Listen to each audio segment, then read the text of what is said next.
Greetings and salutations to all you folks out there. It is time for another ladder game. This one is between the almighty ZLO, the evil Russian, and Heaven, playing Aeon. Of course, ZLO is going Cybern because he always goes Cybern, and Heaven pretty much goes for any faction that he can pull first bomber on, which is exactly what I see him doing with this build. He is going first air factory after a P-Gen. We are guaranteed some bomber hilarity. Well, to introduce the map, we're on Forbidden Pass version 4. A lot of you guys have probably seen this one. It is the funny looking Z map, and this one provides a huge variety of gameplay because you do have land assaults around the outside edges. You have plenty of opportunity for drops.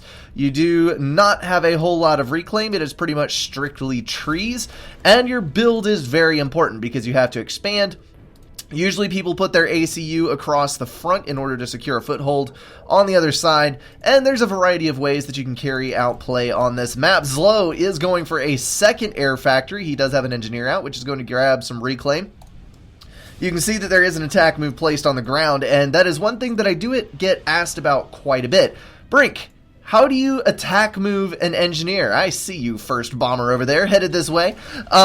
You press Alt right click. You do it from the factory. You can see that's a move order, a regular move order placed there.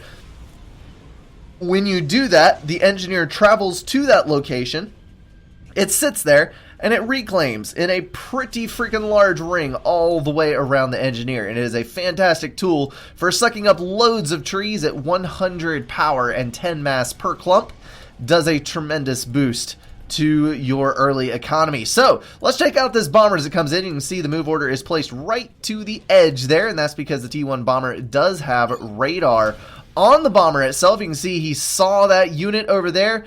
Probably, yep, he went after it, realized it was moving too quickly to be an engineer, and instead went after that blip. And now he's got all of the blips that he needs. He knows what's power. You can see by the orientation of the strategic icons what is what and where.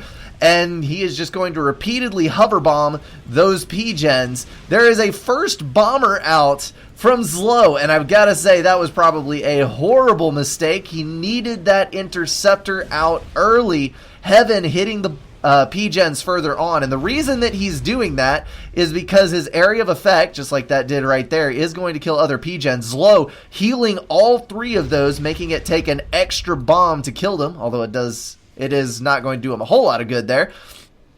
And that bomber just continuing to wreak havoc. So awesome little pieces of micro from both players as this thing unfolds. You can see ZLO is building P-Gens on top of Rex in order to get that power up more quickly. He's up to 80 power again. Heaven rocking out on 180 with yet another bomber coming down. And that interceptor has landed right there. So the bomber is out of sight, out of mind, kinda, sorta. And if it comes back in, it would maybe have been able to land a bomb on that interceptor, actually, but it is not. Interceptor's going to go after the bomber in search of where he thinks it might be, and the bomber is going to stop P-Gen building again.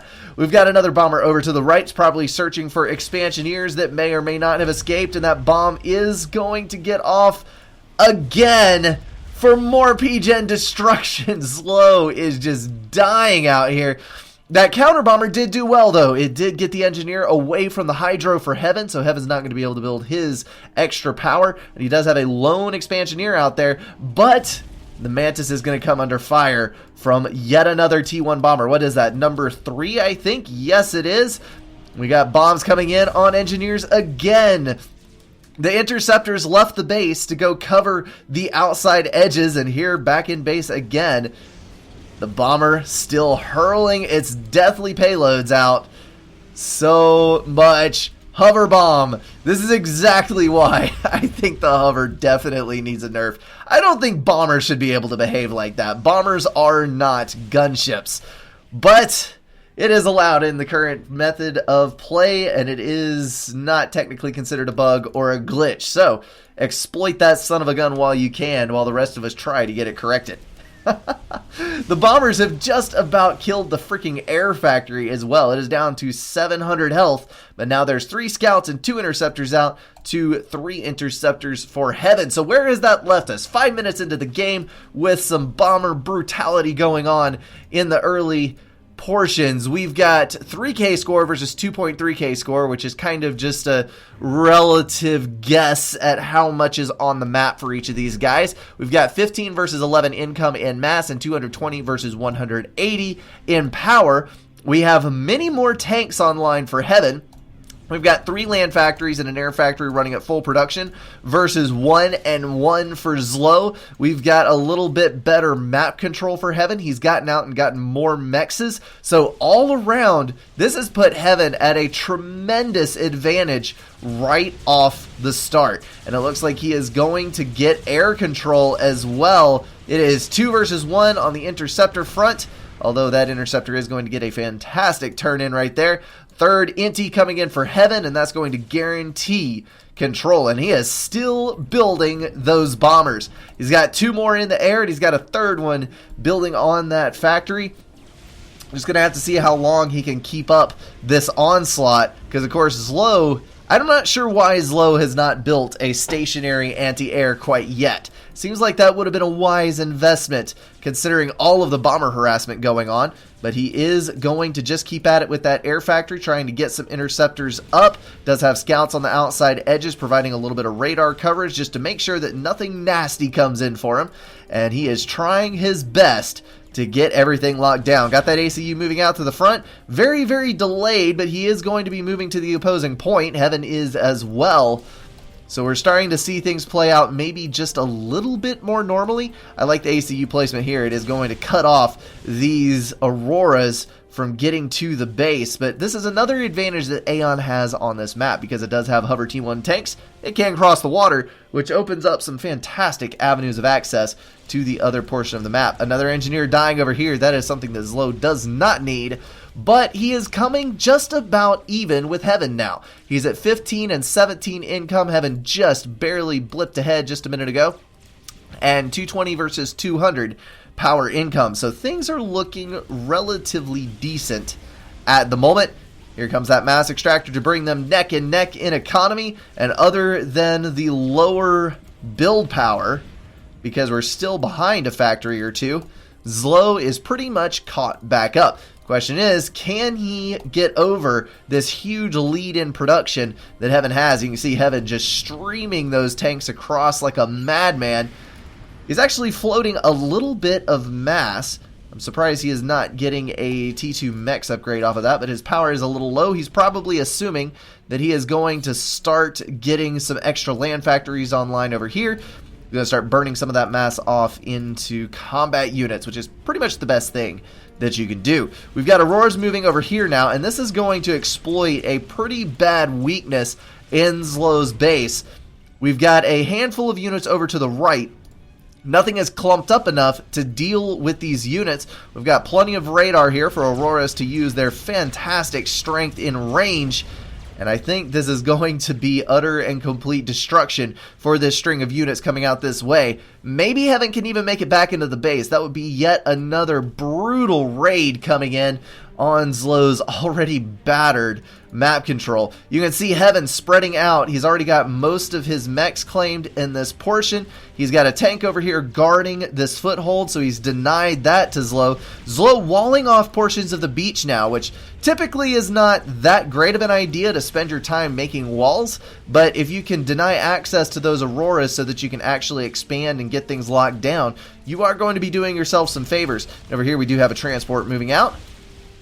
Awesome to get your engineers where they need to go quickly. He's going to grab that Hydro, and his power is actually higher than Heaven's is right now, and I think he's going to be glad that he has that Hydro in just a moment, because there are Auroras in his base now.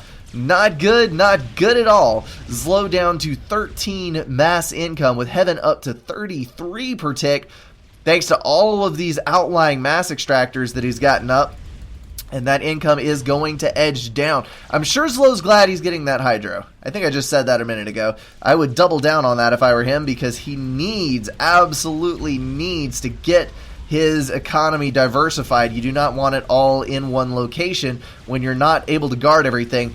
Jester to the rescue. That's actually a really good unit for this. It's going to be able to deny those low health Auroras very, very quickly, and he's going to be able to push those back. So, things not looking as bad as they could be but they're definitely not looking great. ZLO down to 7 mass income. That is bad. That is very, very bad. I take back what I said.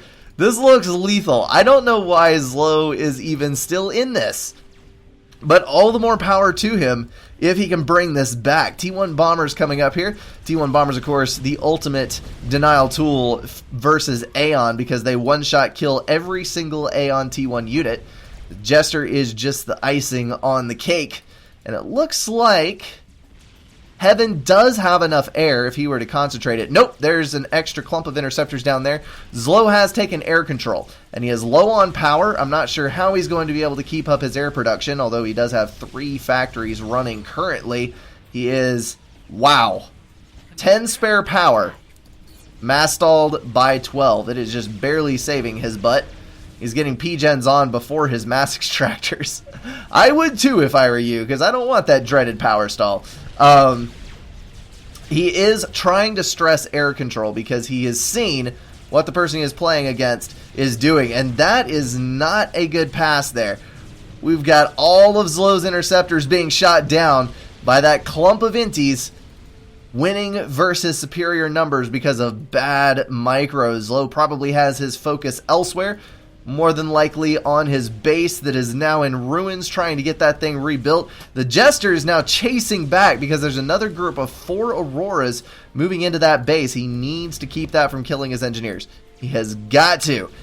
Nice attempt over here building. Maybe if you got the point defense first, it would have worked out for you. But those Auroras eliminating that expansion. And the transport that was going to drop some over here, try to lock down even more mass extractors, is going to get shot down. So once again, air control is shifting hands. Once ZLO lost all of those, it looked doubtful, but he now has a fresh group of 7 Inti out. There's 2 Inti hitting his Jester. He needs to save that, but no, he is going to go north. Maybe? Still looping.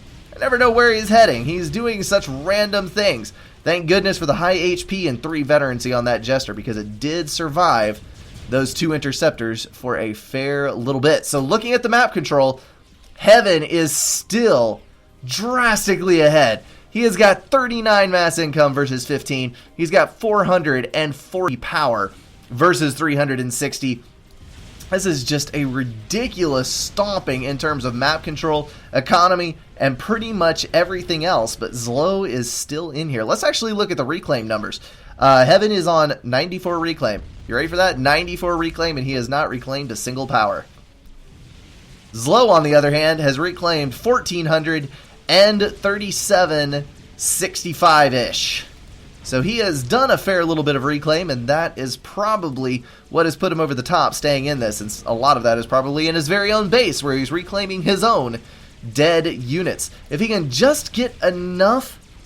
Was that naval factories? I thought I saw naval factories queued there for a second when I hit the shift button. Maybe I was mistaken, or maybe he canceled them. Could be either. If he can get enough Mantis clumped up, the Mantis will overpower the Auroras once they get in the midst of them. But it's just the problem of getting enough Mantis in one spot to do anything useful. So the Jesters are winning out. We've got 2 Jesters on the field with superior air control from ZLO. I'm wondering whether he can keep it, though. There's not any anti-air coming out at all from Heaven. He is focusing entirely on tanks. But, you know, the tanks are working out pretty dang well, so I'm not going to fault him quite yet. Once those gunships come over here, though, and start shredding that back down, he is not going to stay ahead for long. He has got to get some air. ZLO being brave, he is going to move up here into the base and actually try to wrest this build power away from Heaven, who has got his ACU way out on the front line. He's got a couple of T1 anti-air turrets over there by his commander just to deny any potential Jester snipes or any cheese that he might not see coming. And there is a lone outpost in the enemy territory over there. ZLO guarding those 4 T1 mexes with his life because he cannot very well afford to use them. Why don't you just capture that thing? It would make a lot more sense. But Aurora's moving in. Of course, Auroras can kite the ACUs with their superior range. That ACU is just going to head back for the water. Not even going to try. Just stay safe. Looks like we got multiple T1 point defense going down over on this side. I'm wondering why he has that extra wall section. Maybe just to make it look like a cross. Maybe it's an aesthetic thing. A personal preference, shall we say. Still 2 Jesters, still a whole lot of Interceptors, and ZLO still behind. It is the same old story, but on the right side here, we've got a little bit of an interesting development. We got some Medusas moving up. They're going to start wiping out a little bit of this extra eco. Heaven is falling behind in land production on this side. He's streaming units over here to deal with the commander, and that means that there's nothing guarding his expansions over here. He's got multiple engineers streaming out. Looks like he was trying to get something going on this other side. Radar going down at the very least. I knew it! Naval factories! I knew it, I knew it. And you know what? That's actually a freaking good choice. Ooh, torpedo defense going down. That puts ZLO's ACU in a tight spot, because he is pinched between a vastly superior number of tanks and a couple of torpedo defense, which will kill his ACU very, very quickly. This is not a good situation to be in at all. Buddy, you better run a beeline down that river to get out of range of those torp defenses, because they pack a wallop. Medusa's moving over to this side. There are only engineers between them and these torpedo defenses. If they're able to get rid of these 2 T1 point defense, well, no, there's a couple of Auroras there. I was about to say they might be able to actually do some damage to that factory, but I don't think that is going to be the case. ZLO shedding about 4,500 health in order to bypass those T1 torp launchers. That is going to be an excellent denial tool to keep the ACU from coming in that direction ever again. And those Auroras trying to get ahead of the ACU and prevent it from getting back onto land. Why are you building Navy, you might ask? Well, I think that's actually a pretty good choice, because all of these Auroras keep coming across the water, and frigates absolutely own Auroras. Mass for mass, there's the air engagement we've all been waiting for, and ZLO is going to come out the victor on that one, with his 2 Jesters still alive on 5 veterancy, 31 kills, and 3 veterancy, 17 kills. I don't think I've seen kill counts that high on Jesters in a long time. That one needs to get busy, because there's a lot of Auroras coming in. Just lost his Hydro again. ZLO not giving up still, though. He's going to move into his original foothold position, that place you need to go at the very start of the game. He's going to get rid of all these mass extractors, that engineer there, wreak all the havoc that he can, and do his best to lessen the income of Heaven, because Heaven is still pulling down. There, that mass extractor did it. Now they are exactly even, although Heaven does have a little bit more power. Got T2 transports out. Those are carting around those Mantis, trying to get them into position to do some good. There is a T2 gunship. That means we're probably going to be seeing some swift winds relatively soon. Some assistance on that. There's the swift wind. But when you have an overwhelming number of interceptors such as this, it's going to take quite a few swift winds to make up the gap. There's the assault team. Nope. They were just squatting there, waiting for air to win it back. And now they are headed up to the north side. Where are you dropping, son? All the way up by the Hydro. Well, that's an interesting call. There's a T1 anti-air turret there. Changing his mind, getting a drop in, and get the Hydro. Get that energy storage. Actually, he's going to go after the anti-air, it looks like. There we go. Get that, Kittle Engineer. Fantastic. Excellent damage. That puts Heaven down just in ZLO's range as far as income goes. And for the first time, ZLO is moving into the lead in score. And we've actually got a T2 gunship out for him as well. 2 of them, 3 of them, 4 or 5, and the 2 Jesters. He has gone full on T2 air. He has locked that air factory with his interceptors. That is unbelievable. He has actually gotten the upper hand in this game from being so freaking far behind. Look at the map control now, flipping over to green like it ain't no thing. Look at that. ZLO rocking out on 3,800 income, which doesn't sound like much, but when you compare it to 871, that is a lot of reclaim. You're talking about 4 times the mass reclaimed. Those Mantis are going to get forced back by a squad of Auroras, but it is too little too late. Those Renegades coming in with their brutal area of effect damage. Going to be so very effective on everything that Aeon has got in the T1 stage. Looks like Heaven is coming back onto land, trying to get in where he thought the commander was. He thought that ZLO was there, but ZLO has run clear over to the other side. He went for that gun upgrade to try to get a one-on-one kill before anything else could happen, and now he is too far away from the water. T2 gunship shredding his health. I think that's it. Holy crap, Heaven is going to go down. It is unbelievable. I don't think I've ever seen a comeback that strong. I mean, there we go. Nuclear fire claims another victim. You flew away in that cancer transport of yours. That wasn't a transport, friend. He simply walked away from you, and you walked onto land without scouting. Oh my goodness. Heaven with those early bombers, that was freaking brutal. I don't think I've ever seen early bombing that effective and someone not rage quit. But ZLO somehow brought that thing back from insurmountable odds and won this game out. Hopefully you guys enjoyed that. I know I've done a lot of 1 versus 1s recently, and some of them a little bit short. I do have an excuse, though. I need you guys to send me some replays. If I don't get any fantastic replays by the end of this week, I'm probably just going to go trolling through the replay vault, maybe find a few things on my own. I might be able to, I might not. It definitely does speed things up, and it is more fun to watch the games that you guys play that are actively involved with everything going on here with the channel. I am sorry if you've sent me replays and I have not casted them. Usually it's for one of two reasons. Either there are too many and too long dead spots where there's no activity going on in the game. I have a really hard time casting games like that because they're not particularly fun to watch unless you have something really, really stupidly good happening to justify all that downtime. Or a lot of you guys send me the same maps over and over again. So if I get 5 gap games and 17 wonders, which is usually how it goes, I can't cast 17 wonders in a week. I simply can't. There were actually quite a few people that sent me anchor games this past week. So play a variety of maps, send me a variety of replays, and maybe, just maybe one of these days, I'll cast one of the ones that you send in. As always, guys, thank you so much for watching, and I'll catch you in the next one.